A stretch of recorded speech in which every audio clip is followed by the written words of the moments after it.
며칠 전에 제가 어깨 통증이 좀 있어서 병원에 다녀왔습니다. 그런데 그 병원 화장실에 이러한 글이 있었습니다. 때문에를 덕분으로 바꾸면이라는 글이었습니다. 공장 근처에 사는 한 사람이 있었습니다. 그는 공장에서 매일 밤 공장이 돌아가고 야근을 하다 보니까 그 소리가 너무나 시끄러워서 잠을 잘 수가 없었습니다. 그 남자는 공장에 가서 따져봤지만 공장에서 아무런 대책을 세워주지 않습니다. 말이 먹혀들지 않았습니다.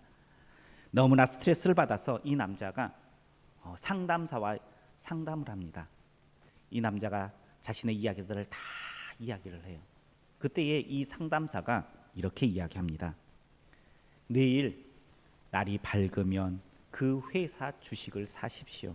그리고 이렇게 생각하십시오. 이렇게 시끄러운 걸 보니까 오늘도 공장이 바삐 돌아가구나.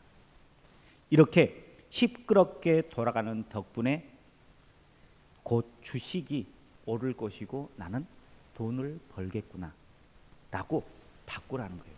때문에 내가 잠을 못 잤는데 이제 덕분에 내가 돈을 벌게 되었구나. 바꾸면 어떨까요? 그 전에는 소음같이 들렸던 그 소리가 지금은 완전히 다른 모습으로 들릴 것입니다. 우리가 인생을 살아갈 때에요, 때문에를 말하면 항상 부정적으로 사람들이 바뀔 수밖에 없어요. 당신 때문에, 뭐 때문에 안 됐다라는 거예요. 그런데 그 때문에를 덕분에로 바꾸면 어떨까요? 당신 덕분에, 무슨 일 덕분에 내가 잘 되었다라는 거예요. 바꾸면 돼요. 사고치는 너 때문에 라는 말을 너 덕분에 내가 지루하지 않다라고 바꾸면 되잖아요. 스트레스를 받게 하는 회사와 직장 때문에가 아니라 직장 덕분에 내가 일할 수도 있고 내 가족이 편안하게 살아갈 수 있다라고 바꾸면 되잖아요. 남편 덕분에, 아내 덕분에, 자녀 덕분에, 부모 덕분에, 그러면요 우리의 삶이 행복해질 수 있다는 거예요. 그래서요 우리가 덕분에를 사용하면 우리의 삶은 어떻게 보면 부정적인 모습에서 긍정적으로 바뀌게 될 줄 믿으시길 바랍니다. 우리 옆에 분들과 함께 인사하겠습니다. 당신 덕분에 행복합니다.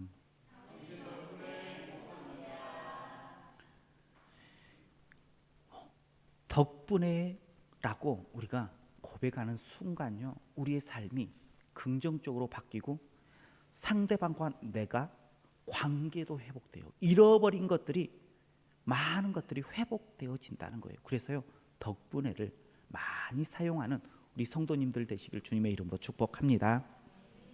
한 스승이 여러 제자들을 가르치고 있는 현장이었습니다.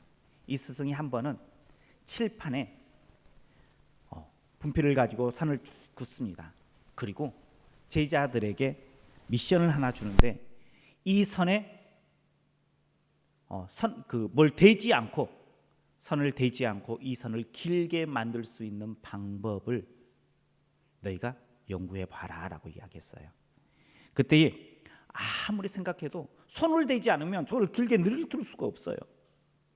고민하고 있을 때 한 제자가 조용히 손을 들더니 앞으로 나갑니다.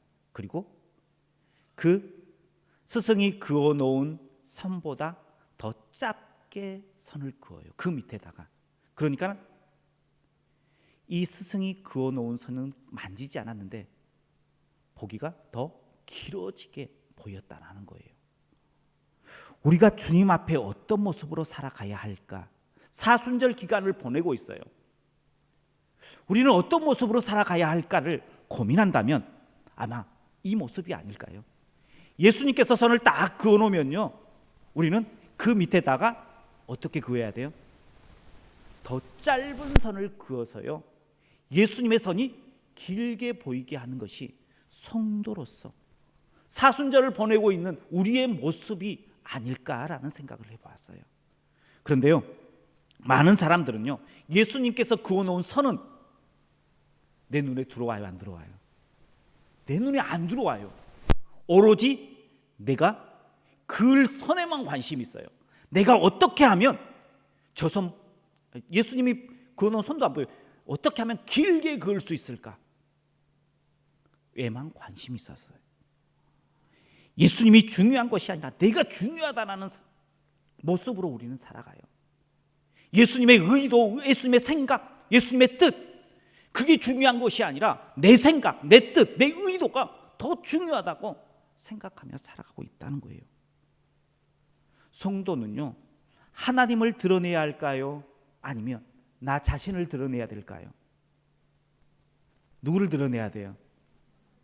우리는 잘 알고 있어요. 그런데 그런 삶을 살아가고 있습니까? 나 자신이 보이지 않는다고 우리는 속상해요. 왜 내 생각과 내 뜻이 이루어지지 않는다고 아파하고 있습니까? 왜 시험 들입니까? 왜 내 시험이 바라는 대로 이루어지지 않는다고 속상해하고 있습니까? 내 생각을 바라는 것, 내가 생각했던 대로 이루어지지 않는다고 불평하는 대신에 예수님께서 하나님께서 행하실 그 숨은 뜻을 발견하고 그 숨은 뜻 덕분에 내가 감사합니다 고백할 수 있는 우리 성도님들 되시길 주님의 이름으로 축복합니다. 믿음의 사람들은 어려운 일을 당하지 않는다고 착각할 때가 참 많아요. 그래서요, 목사님 가정에 어려움이 닥치면 어떻게 해요? 좀 이상한 마음으로 바라볼 때가 많아요. 믿음이 좋은 가정에 어려움이 닥치면 사람들은요, 좀 의심하는 마음으로 바라봐요. 믿음이 좋은 욥의 가정 가운데 어려움이 닥치자 욥의 친구들이 뭐라고 이야기해요? 너가 죄를 지어서 그래. 하나님 앞에서 너가 잘못해서 그래. 이게 보통 사람들의 모습이에요. 아니, 어쩜 우리들의 모습인지 모릅니다. 하나님을 믿으면 어려움을 당하지 않을까요? 어떻습니까? 여기 한 사람이 있는데 그 사람이 죽을 병에 걸렸습니다. 그런데 그 사람을 이렇게 소개합니다. 우리 오늘 본문 1절과 2절 말씀 한번 같이 보겠습니다. 1절 2절입니다. 어떤 병자가 있으니 이는 마리아와 그 자매 마르다의 마을 베다니에 사는 나사로라. 이 마리아는 향유를 주께 붓고 머리털로 주의 발을 닦던 자라. 그의 오라비더라. 아멘. 성경은요, 병든 나사로, 죽을 병에 걸린 나사로를 소개하는데 뭐라고 소개하느냐? 마리아와 마르다의 오라비라고 소개를 해요. 그리고요, 그 마리아는 어떠한 신앙의 삶을 살았느냐 말해주는데, 향유를 주께 붓고 머리털로 그 주의 발을 닦았던 여인이라고 소개해요. 그 말은 마리아가 예수님을 잘 섬긴 사람이에요? 못 섬긴 사람이에요? 믿음이 좋은 사람이에요? 아니에요? 믿음이 너무나 좋은 사람이에요. 자신이 할 수 있는 것 최선을 다했던 사람이에요. 예수님을 대접하기 위해서요, 예수님을 모시고 또 예수님과 함께하기 위해서요, 많은 일들을 함께 걸어갔던 사람이 바로 이 마리아와 마르다 그리고 그의 오라비 나사로였습니다. 그런데 어때요? 그 사람이 병들었다는 거예요. 또 5절에는 어떻습니까? 우리 5절 같이 한번 보겠습니다. 예수께서 본래 마르다와 그 동생과 나사로를 사랑하시더니. 아멘. 아니, 성도만 일방적으로 주님을 사랑하는 것이 아니라, 잘 섬겼던 것이 아니라 주님도 이 가정을 사랑했어요.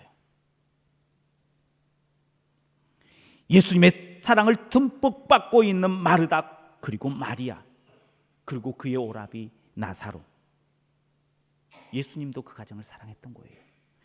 그 가정에 어려움이 생겨야 돼요? 안 생겨야 돼요? 아니, 성도도 믿음이 좋아요. 예수님도 그를 너무나 사랑해요. 그러면 그 가정에 문제가 생겨야 돼요? 안 생겨야 돼요?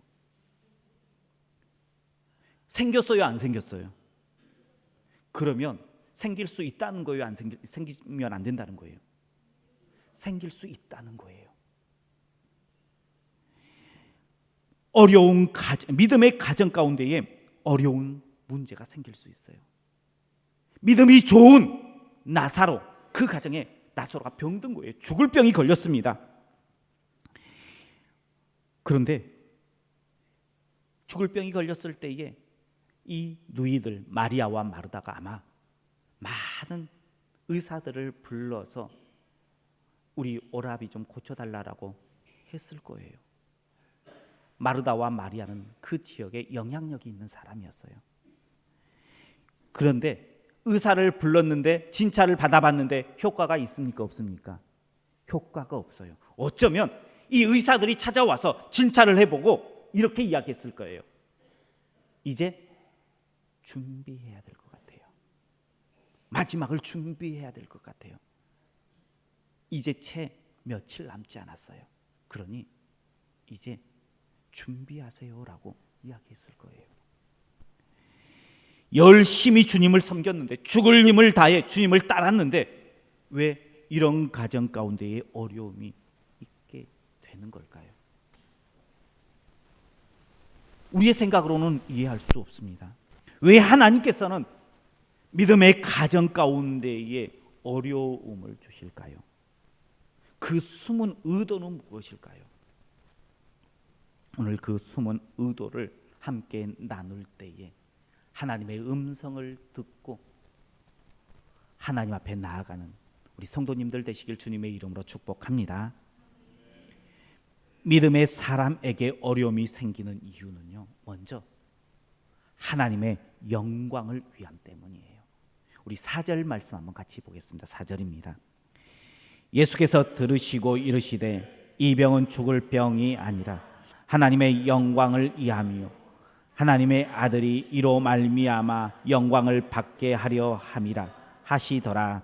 아멘. 의사가요, 마지막을 준비하라라는 말을 하였어요. 그 말을 듣고 마르다와 마리아가 예수님께 사람을 보냅니다. 예수님, 당신이 사랑하는 그 끔찍히 여기는 나사로가 다 죽게 되었어요. 제발 빨리 와서 좀 봐주십시오라고 이야기합니다. 그때에 예수님께서 하시는 말씀은 이 병은 죽을 병이 아니다라고 이야기해요. 그러면 안심이 되겠어요? 아니면 속상하겠어요? 안심이 돼요. 이제 막 죽어가는 모습이 그대로 보여요. 시간이 지났는데 그 시간 지난 때에 죽어가는 것들이 그냥 눈에 이렇게 보여요. 그 현상들이 이제 막 죽을 것 같아요. 죽을 병이 아니래요. 어떻게 보면 그 죽을 병이 아니다 그러고 이야기했으면 점점 좋아지면 그래요. 아니면 그대로 유지가 되면 괜찮을 것 같아. 예수님께서 말씀하셨으니까. 그런데 그런 모습이 전혀 안 보여요. 점점 죽어갑니다. 사랑하는 사람이 죽게 생겼다고 봐달라고 하는데 걱정 마, 죽을 병 아니야 라고 이야기한다면 아마 많은 사람들은 서운해할 거예요. 아니, 와서 최소한 손이라도 좀 얹어주고 기도라도 해주면, 그래도 안 되면 어쩔 수 없는데, 그러면서도 죽어가면 어쩔 수 없는데, 아니, 올 수 있는 상황이에요. 와도 돼요. 근데 오지 않아요. 그러면서 이야기하는 게 죽을 병 아니야 라고 이야기하는 거예요. 아마 서운해할 거예요. 그러면서 이 일이 하나님의 영광을 위한 일이다 라고 말씀하십니다. 그런 말을 들으면 어때요? 아니, 열심히 신앙생활 했어요. 열심히 믿었어요. 그런데 내가 죽게 생겼어요. 아니, 내 사랑하는 가족이 죽게 생겼어요. 그런데 어떻게 보면 인간적으로 생각했을 때에 올 수 있는데도 오지 않아요. 서운하지 않겠어요? 그러면서 이 일이 하나님의 영광을 위해서래요. 받아들여지니까요. 어쩜 많은 사람들, 아니, 우리가 만약에 그 상황 가운데에 닥친다면 하나님, 이 일이 하나님의 영광을 위해서라면 나 하나님께 영광 안 돌릴래요. 그러지 않겠어요? 이 일만은 내가 하나님께 영광 돌릴 수 없어요라고 대답하지 않겠어요? 아마 받아들이지 못할 것입니다. 그러나 주님께서 그렇게 말씀하시고 주님께서 그런 마음의 감동을 우리에게 주신다면 조금만 참고 기다려 보십시오. 하나님의 영광을 위해서라는 것은요, 하나님의 영광만을 위한 길이 아니에요. 그냥 단순히 이것이 하나님께 영광 돌려지는 일이 되는 것이 아니에요. 예수님의 제자들이요, 예수님께서 십자가에 달려 돌아가신다, 나는 십자가에서 죽을 것이다 라고 이야기했을 때에 제자들이 이해가 됐습니까? 이해되지 않았어요. 받아들여졌습니까? 받아들여지지 않았어요. 그러나 그 십자가의 길이 어떤 길이었습니까? 그 모든 것들을 안 다음에는요, 그 제자들이요, 그 예수님께서 걸어가신 십자가의 길이 이해가 되었어요. 그리고 그것들이 받아들여집니다. 그리고 그 일로 예수님께도 영광 돌리고 하나님께도 영광 돌리는 그런 모습이에요. 하나님께 영광 돌려지는 일, 그 결론, 하나님께만 영광 돌려지는 길로 끝난다면 아마 사람들은 이해하지 못할 거예요. 나사로가 그렇게 해서 죽는 것으로 끝났다면, 그리고 그 죽는 것으로 하나님께 영광이 되어졌다면 이 나사로의 가정은 하나님께 영광 돌릴 수 없었을 거예요. 받아들일 수 없었을 것입니다. 그러나 하나님께서는요, 하나님께 영광 돌려지는 그 길은요, 그냥 단순히 하나님께만 영광 되어지는 것이 아니라 고통받고 있는, 아픔 가운데에 있는 그들이 받아들여지는 거예요. 그들이 이해하는 거예요. 그래서 그들의 입술 가운데에 하나님께 영광 돌려지는 찬양이 고백되어진다라는 거예요. 그냥 영광 돌려진다라는 것은 단순히 하나님께만 영광이 아니라 우리가 그것을 다 용납할 수 있는, 받아들일 수 있는 과정 가운데에 결과적으로 이루어진다는 하나님의 말씀입니다. 그래서요, 나사로가요 어떻게 돼요? 죽음으로 끝나는 게 아니에요. 다시 살아나요. 그래서 고통받았던, 의심했던 마르다와 마리아가요, 이 일을 통해서 하나님께 영광 돌려요. 주님께 영광 돌려요. 문제가 해결되어진다라는 거예요. 하나님께 영광 돌려진다라는 것은 그 모든 문제가 해결되어진다는 것을 볼 수 있는 우리 성도님들 되시길 주님의 이름으로 축복합니다. 그러니 믿음을 가지고 생활하고 있는 우리 가운데에 어려운 일이 온다면 그 어려움이 하나님의 영광을 위해서라면 우리가 조금만 참으면 돼요. 조금만 기다리면 돼요. 우리로 하나님의 그 놀라운 뜻을 고백하게 할 줄 믿으시길 바랍니다. 그 믿음을 가지고 기다리십시오. 두 번째, 믿음의 가정이 어려움이 생길 때는요, 지체됨이지 오지 않음이 아니에요. 안 오심이 아니에요.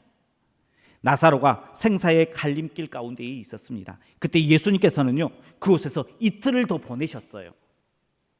이틀 사이에 나사로가 죽었네요. 그러면 그 이틀 지체됨이 이해돼요, 안 돼요? 우리의 상식으로는 이해할 수 없습니다. 아니, 올 수 없는 환경에서 안 왔다 그러면 그래도 어쩔 수 없지 라고 이야기하는데 예수님께서 일부러 지체하셨어요. 올 수 있는데도 오지 않으셨어요. 해결해 줄 수 있는데도 해결해 주지 않았어요. 이해됩니까? 그런데 이 일은 예수님께서 지체하심이지 안 오심이 아니다라는 것을 우리가 봐야 돼요. 그 말은요, 우리의 시간으로는 분명히 지체예요. 이틀이 지체된 거예요. 예수님의 시간으로는 지체됨일까요, 아닐까요? 예수님의 시간은 정확한 거예요. 예수님이 가고자 하는 시간대에 간 거예요. 우리의 시간으로는 예수님을 판단해서는 안 돼요. 예수님의 시간을 판단해서는 안 돼요. 우리의 능력으로 하나님의 능력을 판단해서는 안 돼요. 우리는요, 우리의 지혜는요, 어느 정도냐 그러면 나사로가 그래도 살아있을 때에 오셔야지 나사로가 고침받는 거예요. 우리의 상식은 그래요. 그런데 예수님은 어떻습니까? 우리가 끝났다라고 했을 때에, 나사로가 죽은 다음에 장사 지내고 냄새가 난 썩어져 가고 있는 그때에 예수님께서는 오셔서요, 예수님의 방법으로 그 모든 부분들을 완전히 역전시켜줘요. 우리는 안 된다라고 이야기를 해요. 우리는 불가능하다고 이야기해요. 그런데 그 불가능을 가능케 하시는 분이 누구십니까? 바로 예수님이시라는 거예요. 그래서요, 예수님의 지체는요, 내가 생각하는 내 기준의 지체이지 하나님이 생각하는 하나님의 기준의 지체가 아님을 고백할 수 있는 우리 성도님들 되시길 축복합니다. 그래서요, 지체되었다고 원망하는 것이 아니라 예수님께서 오시면 늦는다 할지라도 됐다라고 믿음의 고백을 할 수 있는 우리 성도님들 되시길 주님의 이름으로 축복합니다. 그 예수님께서 지금 우리 성도님들을 찾아오시기 위해서 주님의 방법으로 문제를 해결해 주시기 위해서 일하고 계신 줄 믿으시길 바랍니다. 세 번째, 믿음의 가정이 어려움이 생기는 이유는요, 제자들의 믿음을 굳건히 세워주기 위함입니다. 우리 15절 말씀 한번 같이 보겠습니다. 15절입니다. 내가 거기 있지 아니한 것을 너희를 위하여 기뻐하노니 이는 너희로 믿게 하려 함이라. 그러나 그에게로 가자 하시니. 아멘. 나사로로 죽게 하셨는데 그 현장 가운데 내가 있지 않음이 너희에게 유익이다 라고 말씀하시며 너희로 하여금 믿게 하려 함이다 라고 이야기하는 거예요. 이 일로 너희의 믿음이 더 굳건해질 것이다 라는 거예요. 마르다와 마리아의 가정 가운데 어려움이 당했어요. 닥쳤습니다. 그로 인해서 나사로가 죽었습니다. 그런데 그 일로 누구의 믿음이 굳건해지는 계기가 되었습니까? 제자들이에요. 믿음이 연약한 자들의 믿음이 굳건히 세워지는 계기가 되어져요. 그 말은요, 믿음의 가정 가운데 어려움이 생기면요, 하나님께서는요 그 부분들을 해결해 주실 건데 믿음의 가정은 어떻게 그 시간들을 보내야 되느냐? 하나님의 방법대로 잘 견뎌 나가면요, 그 모습을 보시고 믿지 않는 사람들, 믿음이 연약한 이들에게 믿음이 굳건해지는 계기가 되어진다는 거예요. 그 어려움 당하는 가정을 통해서 하나님을 보여주는, 하나님께 영광되어지는 것들을 보게 하신다는 거예요. 바로 그 믿음의 가정 주위에 연약한 성도들이 세우기 위해서 하나님께서는 그 일들을 행하신다는 거예요. 그래서 믿음의 가정이요, 어려움이 생길 때는요, 그 일을 하나님께서 해결해 주실까요, 안 주실까요? 내가 하나님의 방법을 잡고 있으면요, 하나님께서는요 반드시 그 일을 하나님의 방법대로 해결해 주실 줄 믿으시길 바랍니다. 그래야지 내 주위에 있는 연약한 믿음의 성도들이요, 그 모습을 보고 믿음이 굳건히 세워진다는 거예요. 하나님의 영광을 위해서, 그리고 연약한 믿음을 가진 이들을 위해서 반드시 믿음의 가정에 있는 어려움을 해결해 주시는 하나님이신 줄 믿으시길 바랍니다. 그러니 어려운 상황, 어려운 문제를 가진 우리 성도님들이라면 조금만 참고 믿음의 길을 지키십시오. 그러면 하나님께서는 반드시 그 일들을 하나님의 선한 방법대로 역전시켜 주십니다. 누구에게나 어려움이 올 수 있습니다. 믿음의 가정이든 믿지 않는 가정이든 그것은 누구에게나 온 것입니다. 그러나 믿음의 가정 가운데에 있는 어려움은요, 하나님의 영광을 위해서 그 일들을 하나님께서 바꿔주세요. 하나님께서 주목하고 계세요.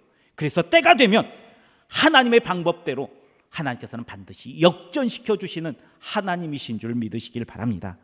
사람의 때, 사람의 방법이 아니라 하나님의 때에 하나님의 방법으로 그 사실을 믿고 기다리면, 하나님의 방법을 가지고 내가 지키면 우리 성도님들의 그 모든 문제들이 다 무너지고 해결되어지고 평지가 되어지는 놀라운 축복 가운데에 하나님께서 이 일을 통해서 하나님의 일을 행하셨습니다라고 고백하며 영광 돌리게 될 줄 믿으시길 바랍니다.